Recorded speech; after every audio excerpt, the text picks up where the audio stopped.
Imagine करो एक ऐसा युद्ध का मैदान जहां दो सेनाएं आमने सामने खड़ी हैं। एक तरफ बायर्स और दूसरी तरफ सेलर्स। दोनों अपनी पूरी ताकत से लड़ते हैं लेकिन जीतता कोई नहीं है। बस मैदान में एक धुंध छोड़ जाते हैं। इसी धुंध का नाम है स्पिनिंग टॉप कैंडल स्टिक। ये कैंडल भी डोजी कैंडल की तरह मार्केट की अनसर्टेनिटी को दिखाती है, लेकिन इसका एक अलग फॉर्म होता है। तो चलिए मैं आपको बताता हूँ कि आप इस वीडियो से क्या सीखने वाले हैं। इस वीडियो में हम स्पिनिंग टॉप कैंडल स्टिक के बारे में दो चीज़ें कवर करेंगे। Number 1, spinning top candle stick होती क्या है और ये मार्केट में बनती क्यों है। नंबर 2, इस कैंडल के टाइप्स को समझेंगे और इनके सपोर्ट और रेजिस्टेंस पर फॉर्म होने की साइकोलॉजी को समझेंगे। तो चलिए वीडियो की शुरुआत करते हैं। नंबर 1, ये कैंडल होती क्या है और ये मार्केट में बनती क्यों है। मान लो मार्केट में बायर्स और सेलर्स दोनों एक्टिव हैं। ना बायर्स सेलर्स को मार्केट पर हावी होने दे रहे हैं और ना ही सेलर्स बायर्स को मार्केट पर हावी होने दे रहे हैं।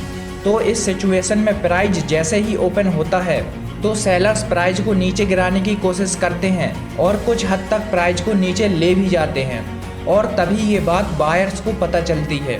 तो बायर्स भी अपनी ताकत दिखाने के लिए प्राइस को ऊपर उठाते हैं, लेकिन ये बात सेलर्स को हजम नहीं होती। तो सेलर्स बायर्स के पास जाते हैं और एक डील करते हैं कि प्राइस को वहीं छोड़ो जहां से ये चालू हुआ था।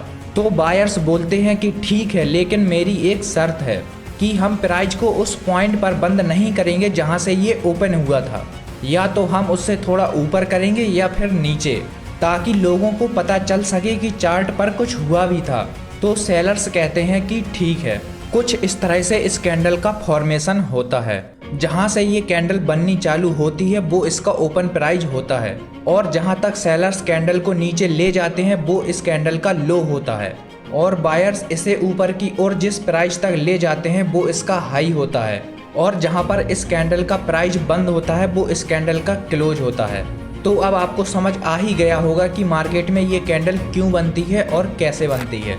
Number 2, types of spinning top candle stick और इसके सपोर्ट और रेजिस्टेंस पर फॉर्म होने की साइकोलॉजी। देखो ये कैंडल दो टाइप की होती है, बुलिश स्पिनिंग टॉप और bearish spinning top. Bullish spinning top भी एक तरह की इंडिसीजन कैंडल होती है। ये कैंडल हमें दिखाती है कि मार्केट में सेलर्स की अपेक्षा बायर्स ज़्यादा एक्टिव थे, जो इस कैंडल का क्लोज इसके ओपन प्राइस से थोड़ा ऊपर करते हैं। इसके ऊपर और नीचे दोनों ओर बिक्स होती है, जिससे हमें ये पता चलता है कि मार्केट ने दोनों ओर मूवमेंट की थी। और अगर ये कैंडल एक डाउन ट्रेंड के बाद सपोर्ट पर बनती है तो इसका मतलब है कि अब मार्केट में सेलर्स कमज़ोर पड़ चुके हैं, क्योंकि मार्केट में अब कन्फ्यूजन है और वो किसी भी साइड जा सकता है। और अगर इसके बाद कोई बुलिश रिवर्सल कैंडल बनती है लाइक हैमर या बुलिश मारुगुजू कैंडल, तो इसका मतलब है कि मार्केट में हाई बाइंग हुई है, जिससे बायर्स मार्केट का ट्रेंड रिवर्स कर सकते हैं। मतलब मार्केट में अब अप ट्रेंड चालू हो सकता है। वैसे तो बियरिश स्पिनिंग टॉप कैंडल भी एक इंडिसीजन कैंडल होती है, लेकिन ये कैंडल हमें दिखाती है कि मार्केट में सेलर्स बायर्स की अपेक्षा थोड़े ज़्यादा एक्टिव थे, जिससे इस कैंडल का क्लोज इसके ओपन प्राइस से थोड़ा नीचे होता है और इस कैंडल के ऊपर और नीचे दोनों ओर बिक्स होती है, जिससे ये पता चलता है कि मार्केट ने दोनों ओर मूवमेंट की थी। और अगर ये कैंडल रेजिस्टेंस पर जाकर बनती है तो इसका मतलब है कि मार्केट में अब बायर्स कमज़ोर पड़ चुके हैं और अब मार्केट कन्फ्यूजन में है और किसी भी साइड जा सकता है। अगर इसके बाद कोई बियरिश रिवर्सल कैंडल बनती है लाइक शूटिंग स्टार या बियरिश मारुगुजू, तो इसका मतलब है कि मार्केट में हाई सेलिंग हुई है। अब सेलर्स मार्केट का ट्रेंड रिवर्स कर सकते हैं, मतलब अब मार्केट में डाउन ट्रेंड आ सकता है। तो स्पिनिंग टॉप कैंडल स्टिक को हल्के में मत लीजिए।